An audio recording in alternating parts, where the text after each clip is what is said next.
Okay, now see your chapter 12, ecosystem. So see your content first of all, what you are going to study in this chapter. पहले हम पढ़ेंगे ecosystem का structure क्या होता है, how it is design और उसका function क्या है. Next will read about productivity, क्योंकि सबसे ज्यादा जो हमारी सर्विसेज जो हमें इकोसिस्टम दे रहा है वो प्रोडक्टिविटी प्रोड्यूस कर रहा है, वो प्रोडक्ट प्रोड्यूस कर रहा है हमारे लिए क्या क्या चीजें. डिकम्पोजिशन वेरी इंपॉर्टेंट थिंग, क्योंकि जो भी चीजें इस धरती पे होती है वो सब एक दिन डिकम्पोज हो जाती है. तो डिकम्पोजिशन कैसे होगा हमारा, एनर्जी फ्लो कैसे होगा. And finally read about ecological pyramids. Pyramids मतलब how the energy will be flowed, उसकी शेप क्या हो गई, वो अपराइट ऊपर को एनर्जी जाएगी या बैकवर्ड आएगी. आपको ये समझ में आएगा कि एनर्जी एक ही डायरेक्शन में मूव करती है क्यों, आपको ये क्लियर हो जाएगा सारा. Now see, hold your pencil and please underline the important terms as well. An ecosystem can be visualized as a functional unit of nature.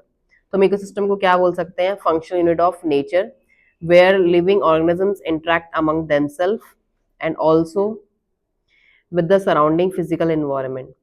तो इकोसिस्टम एक फंक्शनल यूनिट है नेचर की, सबसे ज्यादा जो फंक्शन कर रही है नेचर के अंदर. जैसे हमारी बॉडी का फंक्शनल यूनिट सेल है, तब हम है, सेल है तो हम है. तो ऐसे ही नेचर तब है जब इकोसिस्टम है. उसके साथ लिविंग ऑर्गेनिजम्स यहाँ पे इंटरेक्ट कर रहे हैं एक दूसरे से.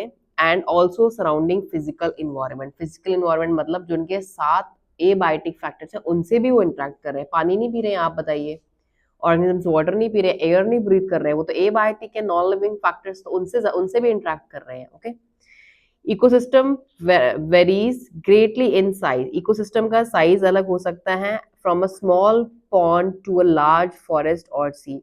एक छोटा सा पॉन्ड भी इकोसिस्टम हम कह सकते हैं, और एक बहुत बड़ा जंगल फॉरेस्ट और एक सी समुद्र, वो भी हमारा इकोसिस्टम का पार्ट है. Many ecologist regard the entire biosphere as a global ecosystem. ज्यादातर इकोलॉजिस्ट ने क्या बोल दिया कि जो हमारा पूरा बायोस्फेयर, बायोस्फेयर एटमॉस्फेयर की वो लेयर है जहां हम रहते हैं, जहां लिविंग ऑर्गेनिजम्स रहते हैं, हम बायोस्फेयर में रहते हैं. ओके. ये वो बायोस्फेयर है जिसको हम बोल सकते हैं इंटायर ग्लोबल, सबसे बड़ा, पूरी धरती एक सबसे बड़ा बायोस्फेयर धरती की layer is a global ecosystem.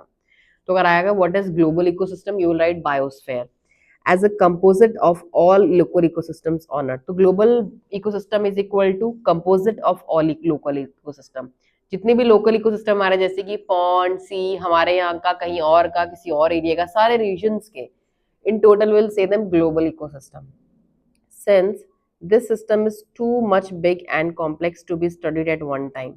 अगर हम इस सिस्टम को एक बार में पढ़ते तो ये बहुत ज़्यादा कॉम्प्लेक्स है और बहुत ज़्यादा बड़ा है.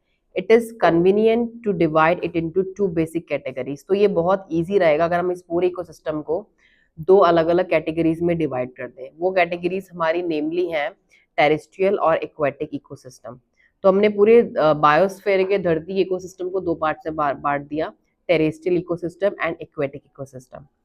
Forest, grassland and desert are some example of terrestrial. जो टेरेस्ट्रियल लैंड में हमारे इकोसिस्टम बनेंगे, जैसे कि जंगल हो गया, घास के मैदान, ग्रासलैंड्स, डेजर्ट, ये हमारे होते हैं टेरेस्ट्रियल, मतलब लैंड की इकोसिस्टम जो धरती के पे लैंड पे है, सॉइल में है. और पॉन्ड, लेक, वेटलैंड, ऐसे मैदान जो हमेशा गीले रहते हैं, रिवर, एस्चुरीज, वाटर बॉडीज, सारी की सारी, ये हमारे एग्जाम्पल होते हैं aquatic ecosystem. Now see, crop field and an aquarium may be also considered as man-made ecosystem. तो देखिए क्रॉप फील्ड जो होती है ये हम इकोसिस्टम खुद तैयार करते हैं. सपोज हमने 3 महीने के लिए मटर की खेती तैयार करी, अपने अकॉर्डिंगली तैयार करेंगे. आप वीट लगा रहे हैं, राइस लगा रहे हैं, तो अपने अकॉर्डिंगली आप तैयार कर रहे हैं. तो ये होता है मैन मेड. ऐसी एक्वेरियम, एक्वेरियम देखिए फिशेस हम रखते हैं, स्टोन्स लगाते हैं, फिर वाटर को चेंज करते हैं, उनको खाना डालते हैं, वेस्ट को रिमूव करते हैं हर एक अलग अलग टाइम पीरियड्स पे. तो वो मैन मेड इकोसिस्टम, वो नेचुरल इकोसिस्टम नहीं कहा जाएगा, उसे बोला मैन मेड इकोसिस्टम. तो अगर एग्जांपल आएगा कि is aquarium a man made ecosystem, if yes and why, इसका रीजन आपको पता चलेगा कि एक्वेरियम में मैन मेड की वजह से उसमें क्या चीजें हमें खुद से करनी पड़ती हैं, वरना और भी किसी जंगल में हमें ना सफाई करनी पड़ती ना कुछ, बट एक्वेरियम में हमें खुद से साफ करना पड़ता है. You will get this reason later on. Come to the next para now. We will first look at the structure of the ecosystem of the ecosystem in order to appreciate the input productivity. सबसे पहले हम क्या करेंगे, ecosystem में एक structure को देखेंगे जहां पे हम उसमें अप्रिशिएट करेंगे किस तरीके से वहां पे प्रोडक्टिविटी हो रही है, कैसे इकोसिस्टम इनपुट दे रहा है, it's producing something. Transfer of energy, कैसे एनर्जी को ट्रांसफर कर रहा है, जैसे कि फूड चेन, फूड वेब में, न्यूट्रिएंट की कैसे साइकिलिंग कर रहा है, एंड द आउटपुट। और आउटपुट हमें क्या दे रहा है, डिग्रेडेशन है, एनर्जी लॉस, क्योंकि एनर्जी लॉस हर केमिकल रिएक्शन में होता ही होता है। We will also look at the relationship cycles, chains, web that are created as result of this energy flow. तो हम ये भी समझेंगे कि कैसे एनर्जी फ्लो की वजह से यहाँ पे जो साइकिल्स हैं या चेन्स बनती है, क्योंकि फूड चेन तब बनेगी जब एक ऑर्गेनिज्म दूसरे से लिंक्ड है, तो उसको खाएगा, वो उसको खाएगा, तब जाके एक चेन बनती है। ऐसे ही फूड वेब में इंटरकनेक्शन होगा, अलग अलग एनिमल जब एक दूसरे को खाएंगे, एक दूसरे को खाने का मतलब होता है एनर्जी का फ्लो। तो ये भी हम पढ़ेंगे, एंड देयर इंटर रिलेशनशिप, और उनकी आपस में रिलेशनशिप कैसे होती है, क्योंकि स्नेक को पता है स्नेक को किसको खाना, तो स्नेक और उसकी रिलेशनशिप है, यानी कि स्नेक किसी और को खा लेगा। जो एनिमल्स उनके लिए बने, वो उनकी रिलेशनशिप्स हैं, वो उनके अंदर एग्जिस्ट करते हैं, वहीं पे रहते हैं। Now come to the next topic, ecosystem structure and functions. Ecosystem structure and function में इकोसिस्टम का स्ट्रक्चर क्या है, वो कैसा स्ट्रक्चर है उसका, और उसका फंक्शन क्या, will discuss now. In earlier classes, you have looked at the various components of the environment. आपने अपनी क्लासेस में, अर्लियर क्लासेस में पढ़ा है कि हमारे इन्वायरमेंट के दो कंपोनेंट्स होते हैं, biotic and abiotic. You studied how the individual biotic and abiotic affected each other. आपने यही पढ़ा था कि एबायोटिक और बायोटिक कैसे एक दूसरे को अफेक्ट करते हैं और अपनी सराउंडिंग को। Let us look at these components in a more integrated manner. अब हम इन्हें और ज़्यादा पास से देखते हैं, and see how the flow of energy takes place, और कैसे एनर्जी फ्लो होती है within these components of the ecosystem. Energy flow मतलब कैसे बायोटिक और एबायोटिक, नॉन लिविंग और लिविंग फैक्टर्स के बीच में कैसे एनर्जी फ्लो होती है। Interaction of biotic and abiotic component results in physical structure that is characteristic for each type of ecosystem. Identification and enumeration of plants and animal species of an ecosystem. तो पहले हम identify करेंगे कौन कौन से plants हैं, उनकी study करेंगे, गिव इट्स स्पीशीज कॉम्पोजिशन। अब देखिए बहुत इंपॉर्टेंट लाइन आ रही है for board exam, vertical distribution of different species occupying different level is called stratification.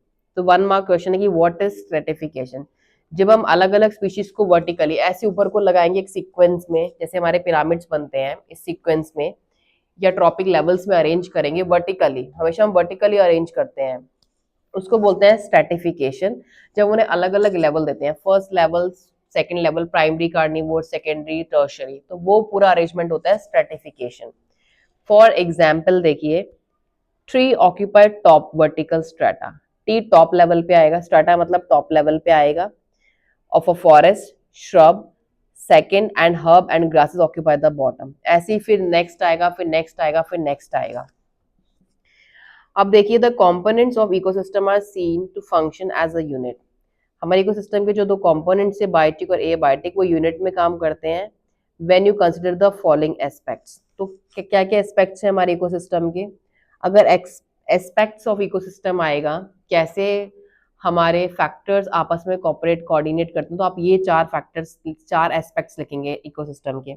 पहला प्रोडक्टिविटी लिखेंगे, सेकंड डिकम्पोजिशन लिखेंगे, third energy flow, and fourth is nutrient cycling. Now let's see aspects हमारे क्या क्या होते हैं, किससे रिलेट करते हैं। To understand the ethos of an ecosystem, aquatic ecosystem, let us check a small pond as an example. तो हम छोटा सा पॉन्ड का एग्जाम्पल लेते हैं समझने के लिए। अगर हम एक्वेटिक सिस्टम की स्पीशीज को समझते हैं, ठीक है, उसकी इथोस को, this is fairly a self sustainable unit and rather simple example that explain even the complex interaction that exist in an ecosystem, aquatic ecosystem. तो हम अगर वाटर का पॉन्ड का सबसे सिंपल समझ लेते हैं, तो हमें पूरा क्लियर हो जाएगा कि कैसे हमारा इवन एक कॉम्प्लेक्स इंटरेक्शन जो एक फॉरेस्ट में भी हो रहा है, वो भी कैसे हो रहा है। चलिए come, a pond is a shallow water body. Pond एक शैलो वाटर बॉडी होती है in which all the above mentioned 4 basic components of ecosystem are well exhibited. जो भी हमने 4 कंपोनेंट्स पढ़े हैं ऊपर हमारे इकोसिस्टम के, ये चारों के चारों इसके अंदर होते हैं। कैसे? The abiotic component is water with all the dissolve inorganic and organic substances. पहले पानी है हमारा, नॉन लिविंग चीज, वहां पे पॉन्ड पे, जिसके अंदर हमारी स्पीशीज हैं, इसमें सारी ऑर्गेनिक इनऑर्गेनिक सबस्टांसेस डिजॉल्व हैं। Soil deposit at the bottom of the pond, pond की लास्ट में सॉयल मिलेगी आपको, मिट्टी। Solar input, solar light energy जो आपको सूरज से मिल रही है, the cycle of temperature, day length, कितना दिन तक कितना डे लेंथ चाहिए, and other climatic conditions that regulate the rate of function of entire pond. तो पॉन्ड के पूरे फंक्शन के लिए हमारा डिपेंड करता है कि पॉन्ड में कितनी लाइट पड़ रही है, गर्मी है या सर्दी है, डे की लेंथ क्या है। लॉन्ग डेज हम में ज़्यादा धूप चाहिए होती है, शॉर्ट डेज वाले प्लांट्स या एनिमल्स को कम धूप चाहिए होती है। The autotrophic components include phytoplankton. अभी हमने पढ़ा है सिर्फ ए बायोटिक फैक्टर्स के बारे में। अब देखिए ऑटोट्रॉपिक मतलब जो अपना फूड खुद बना सकते हैं पॉन्ड में, वो कौन है? फाइटोप्लैंक्टन। फाइटोप्लैंक्टन का नोन है, फाइटो मतलब प्लांट, प्लैंक्टन मतलब floating, floating plants, small floating plants phytoplankton जैसे algae, and the floating submerged and marginal plants found at the edges, जो पानी के किनारों में हमें प्लांट्स मिलते हैं। The consumers are represented by zooplankton. उसी पॉन्ड में कंज्यूमर कौन है? एक तो प्लांट है, वो खाना बना रहे हैं, खुद फोटोसिंथेसिस कर रहे हैं, वो फाइटोप्लैंक्टन हो गए। Zooplankton are known as microscopic floating animals. Microscopic floating animals zooplanktons हैं। क्या करेंगे? फ्री स्विमिंग करेंगे, बॉटम में भी रह सकते हैं, इनकी ड्वेलिंग, इनकी रहने की जगह बेस में भी हो सकती है पॉन्ड के। बाद में हमारा आता है डिकम्पोजर्स। डिकम्पोजर्स में हमारे क्या आएंगी? फंजाई, बैक्टीरिया, फ्लैजिलेट्स, मतलब फ्लैजिला वाले हमारे बैक्टीरिया भी आ सकते हैं यहाँ पे। Specially abundant in the bottom of the pond, ये सबसे ज्यादा पॉन्ड के बॉटम में मिलेंगे ऐसे animals. This system perform all the functions of an ecosystem and of biosphere as a whole. ये सिस्टम पूरे इकोसिस्टम का फंक्शन परफॉर्म करते हैं, that is conversion of inorganic into organic material. तो ये सब क्या करने वाले हैं? हमारे जो ऑटोट्रॉप्स हैं, इनऑर्गेनिक को ऑर्गेनिक में कन्वर्ट करेंगे सनलाइट की एनर्जी से। फिर क्या होगा? Consumption of autotrophs by heterotroph. वो फाइटोप्लैंक्टन्स को खाने के लिए जूप्लैंक्टन्स वहां पे हैं, जूप्लैंक्टन्स फाइटोप्लैंक्टन्स को खा के एनर्जी ले लेंगे। जूप्लैंक्टन मतलब फ्लोटिंग प्रोटोजोआस भी लिख सकते हैं आप। उसके बाद क्या होगा? प्लांट्स को ये खा लेंगे हिटोट्रॉप्स, ऑटोट्रॉप्स को हिटोट्रॉप्स खा लेंगे। And decomposition and mineralization of the dead matter to release them back. फिर उनका डिकम्पोजिशन होगा, उनका मिनरलाइजेशन होगा, ताकि वो फिर से दोबारा से पानी में डिजोल्व हो जाए मरने के बाद, ऑटोट्रॉप उनको फिर से एनर्जी की तरह यूटिलाइज कर लें। These events are repeated over and over again। ये इवेंट्स चलते रहते हैं हर जगह पे, ठीक है, ये कॉमन है हर जगह। एनिमल्स जंगल में देख लीजिए, ठीक है।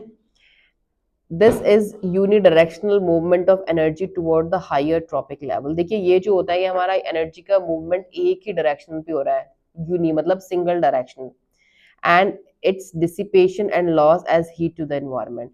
और वो जैसी एनर्जी ट्रांसफर कर रही है तो वो लॉस भी तो हो रही है। जो एनिमल अपनी बॉडी में सांस ले रहा है, एक्सक्रिएशन कर रहा है, डाइजेशन कर रहा है, एनर्जी यूटिलाइज हो रही है, and the form of heat it is raising out, जो बच रही है वो दूसरे लेवल को ट्रांसफर कर रहा है।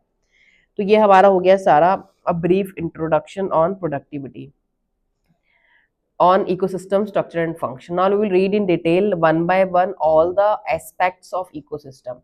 हम ecosystem के सारे aspects पढ़ेंगे डिटेल में। First we'll read about